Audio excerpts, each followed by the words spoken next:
Good afternoon, guys, or evening, guys.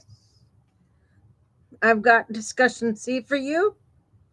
We we are discussing for C how caregiving is tied to people's present, past events when it comes to caregiving for parents. So we'll dig into the combination this evening for C. So let's get started. Okay.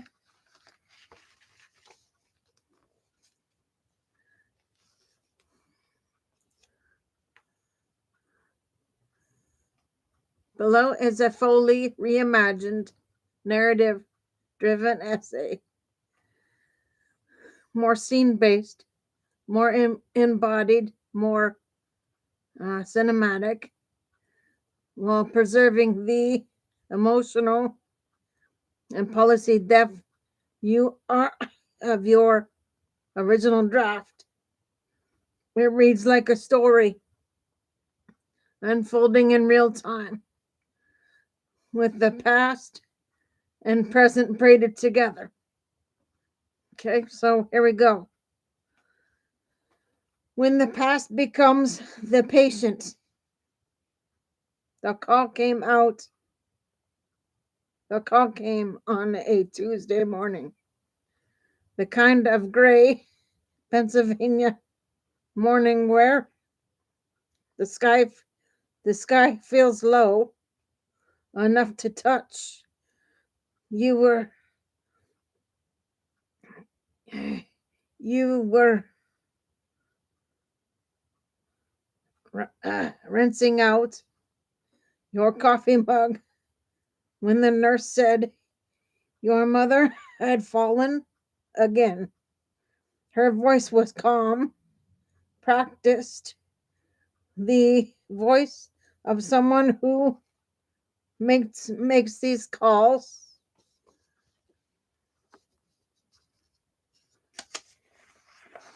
every day.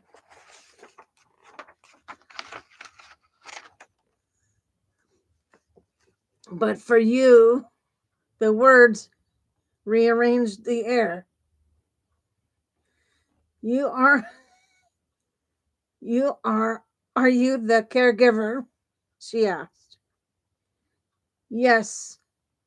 You said yes because there was no one else to say it.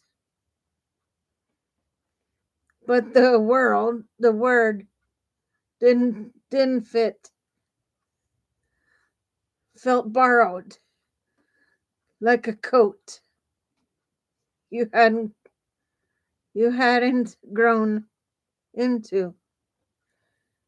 Caregiver, as if the past had been wiped clean, as if history didn't matter. You hung up the phone and felt something shift inside you. An old familiar tightening in the chest, the body remembering what the mind tries to forget. It's astonishing how quickly adulthood can collapse. One phone call, and suddenly you're standing in two timelines at once. The grown woman with a job and a mortgage, and, and the child who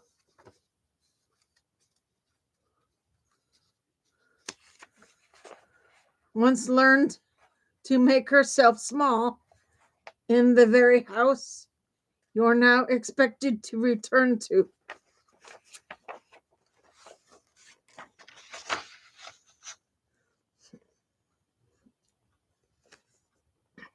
The return. Driving to your mother's apartment, you notice how your hands grip the steering wheel the way they used to grip the edge of your mattress during the nights she raged. Trauma has a long half life. It lingers in muscle, memory, in breath, and in the instinct to scan for danger, even when danger is no longer the point. You arrive.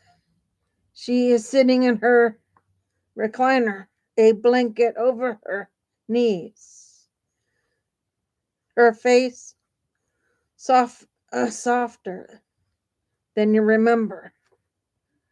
Age has a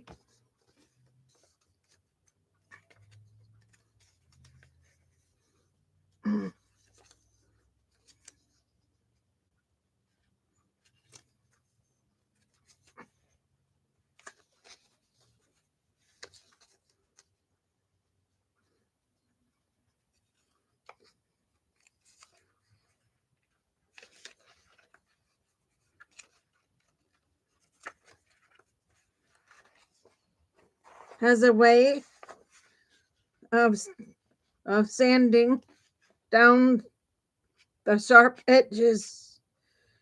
She looks up at you with a mixture of confusion and relief.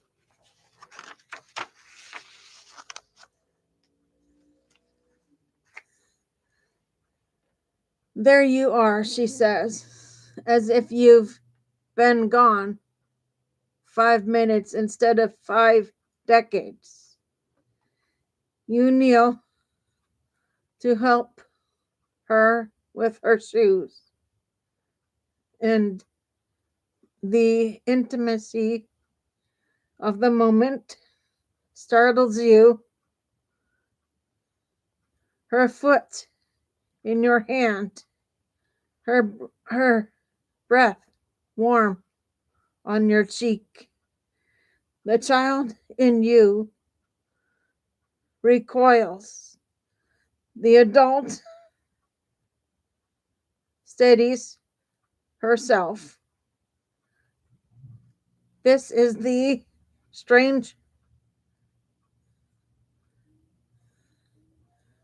choreography of caregiving. After trauma, oneself, one self reaching forward while another pulls back. The double exposure.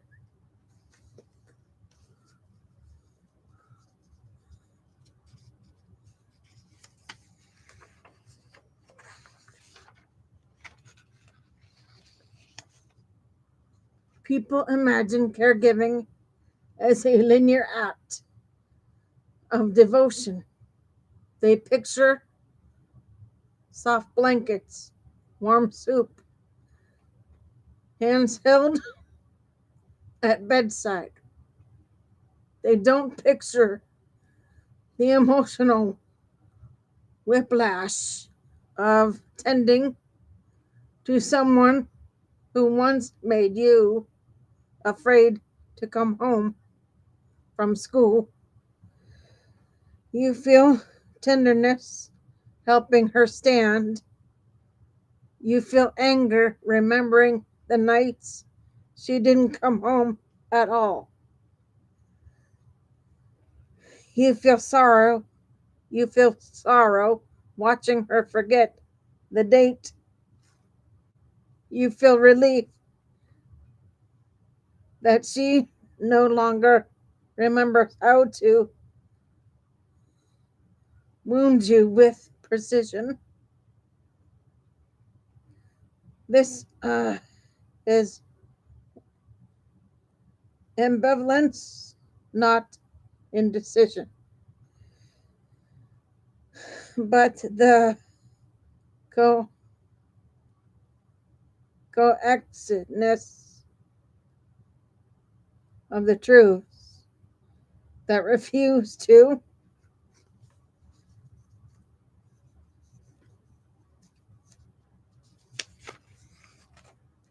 cancel each other out.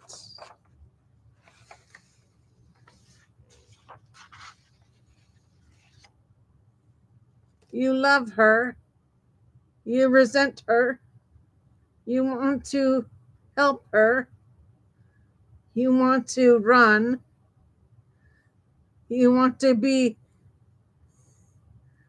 better than what you were given, you want someone else to take over. No one prepared you for this emotional math. The grief that has no ceremony. Later, when she naps in her chair, you wander the apartment. On the counter sits a sack of medical bills. On the fridge, a calendar with with half the days crossed out. On the nightstand, a photo of you at age 7, smiling at a smile you now recognize as practiced.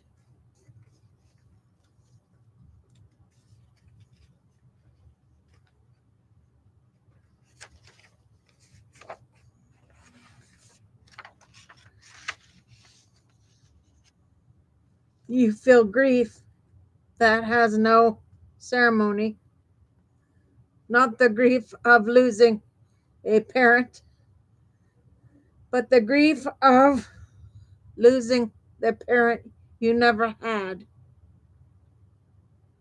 the grief of realizing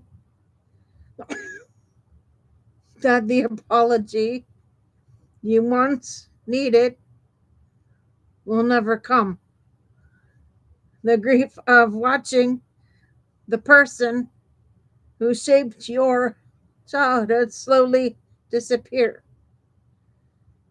taking the possibility of repair with them. Caregiving after trauma is a two-layered grief,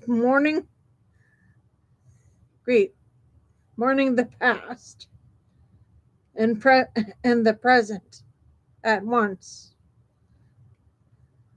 The moral injury, when the home health aide calls off for the third time in a week, you find yourself doing the task you swore you'd never do.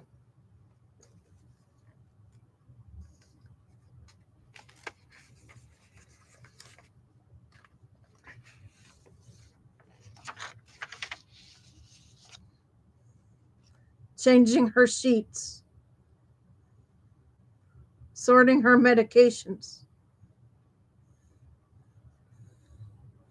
coaxing her to eat. You do it because someone has to.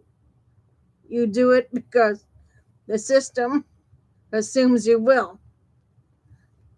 You do it because the alternative, neglect, feels like becoming the very thing you survived. But there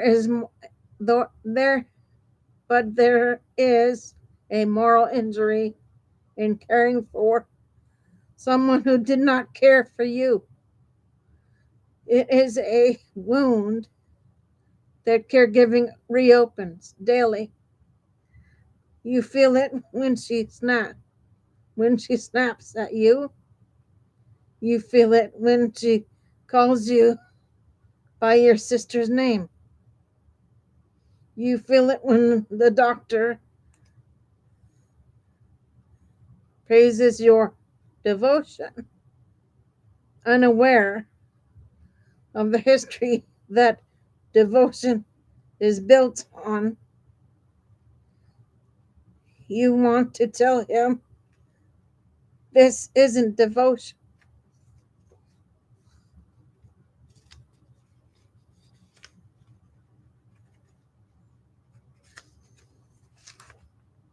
This is duty.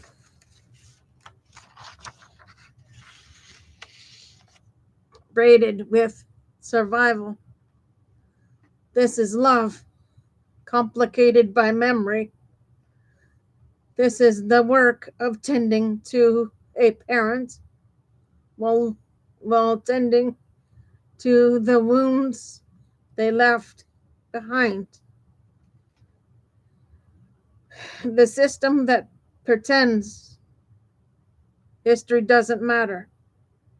In the weeks that follow, you learn that the long-term care system is built on a myth that families are uncomplicated, loving, and available. It assumes daughters will step in. It assumes forgiveness is automatic. It assumes the past is irrelevant.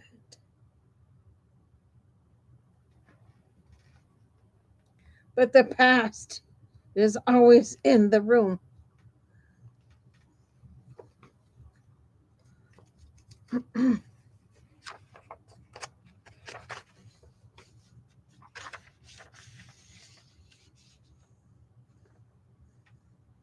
There are no respite programs for caregivers who experience flashbacks while managing medications. No training for clinicians on how to support adult children triggered by their parents' tone of voice. No policy that acknowledges the emotional labor of caring for someone who once caused harm. We talk about the cost of long term care, but we rarely talk about the emotional cost and who pays for it.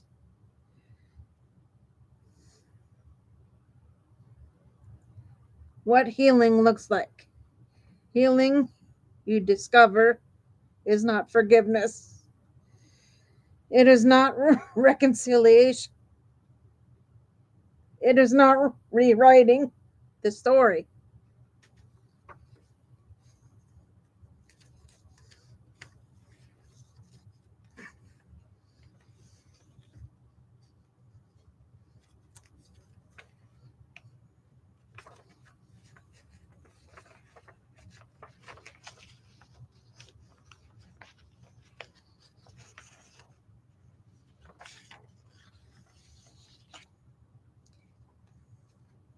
Healing is quieter,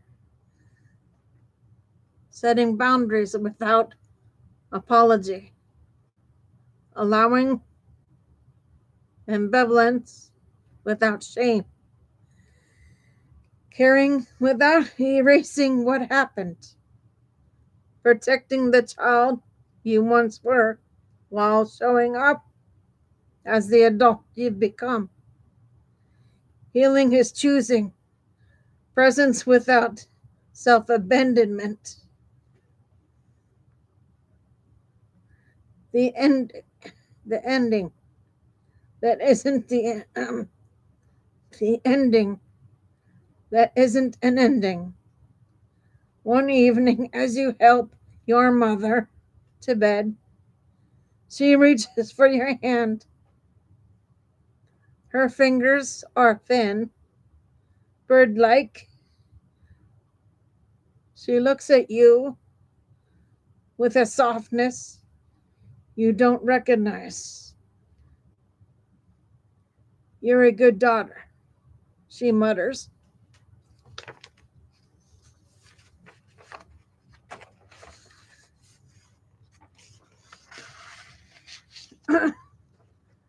The words land in a place you didn't know was still tender. You don't correct her. You don't explain the years she doesn't remember. You simply tuck her, you simply tuck the blanket around her and turn off the light. In the hallway, you pause, you breathe, you feel the weight of the day, the weight of the past, the weight of the choice you make again to care, but not to disappear. This is not a redemption story. It is not a morally tale. It is something more human, more complicated, more true. It is the story of what happens when the past becomes the patient and the child who survived becomes the caregiver.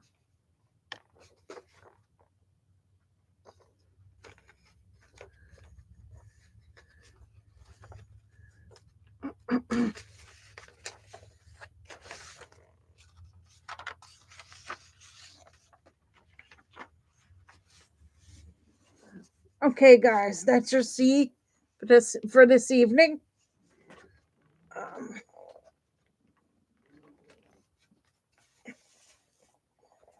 I will try and do a D in a few minutes.